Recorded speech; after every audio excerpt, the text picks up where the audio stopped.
Cerca Teleeuropa sul tuo Play Store o Apple Store e scarica la nostra app. Disponibile per tutti gli utenti Android e Apple. Ti aspettiamo! Dunque in apertura la voragine che si è aperta a Petilia Policastro sotto una palazzina di 5 piani. Il sindaco dice ci saranno probabilmente delle proteste clamorose a Roma perché ci sono i fondi ma non possiamo intervenire come al solito per la burocrazia. Non è il primo episodio a Petilia Policastro di voragini che si aprono nel territorio, nell'area e Carlo Tanzi, capo della protezione civile, dice probabilmente sono gli effetti dell'abusivismo. In questo caso c'è stata la tombatura di un corso d'acqua, ma sentiamo nel prossimo servizio. È uscito con l'auto dal garage e ha visto sprofondare il pavimento. Una voragine larga 4 metri per 2 e molto profonda si è aperta sotto uno stabile Petilia Policastro in provincia di Crotone. Sul posto, oltre al sindaco del paese Amedeo Nicolazzi, il capo della protezione civile Carlo Tanzi, che ci racconta che situazione ha trovato nell'area interessata dal dissesto. Mi trovo in via Colla, stiamo facendo dei sopralluoghi con uno strutturista proprio in corrispondenza del palazzo, una palazzina a 5 piani, sotto le fondazioni si è creata questa voragine larga circa 3,5 metri, profonda, non si può capire dai dati che abbiamo a disposizione quanto sia profonda, però questa è un'area in cui ci stanno una serie di fossi, di voragini che si sono aperte nel corso degli anni. Questa è una quella che si è aperta questa notte.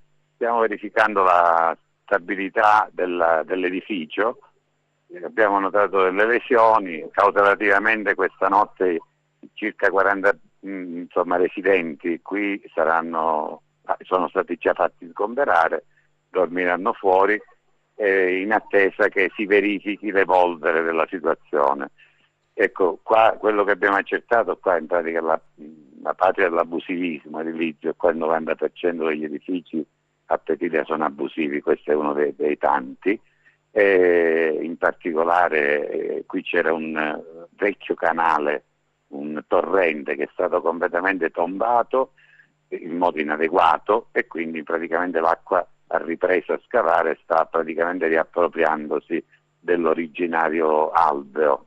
Ecco, e quindi l'acqua scava sotto i palazzi, crea queste cavità, ogni tanto sprofondano le cavità e si creano queste voragini. Noi siamo un po' in allerta perché è all'inizio della stagione piovosa, quindi questa zona va particolarmente attenzionata, perché ricordiamo 2 anni fa, 2 anni e mezzo fa, qui a Petilia c'è stato il crollo di 2 palazzine, no? E quindi il quadro è sempre per motivi legati all'attività antropica, per cui il quadro è sempre molto molto critico e va tenuto sotto strettissima osservazione da parte della protezione civile regionale. Qui abbiamo una serie di palazzine lesionate, no? E quindi stiamo verificando, di concerto i vigili del fuoco hanno fatto un lavoro molto approfondito e hanno ritenuto opportuno anche loro provvedere allo sgombero cautelativo anche della palazzina antistante, quella più critica sotto la quale si è creata la voragine.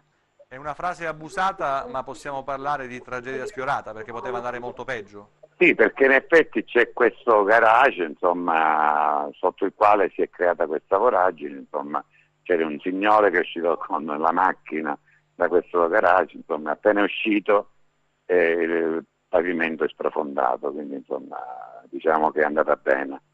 Cerca Teleeuropa sul tuo Play Store o Apple Store e scarica la nostra app.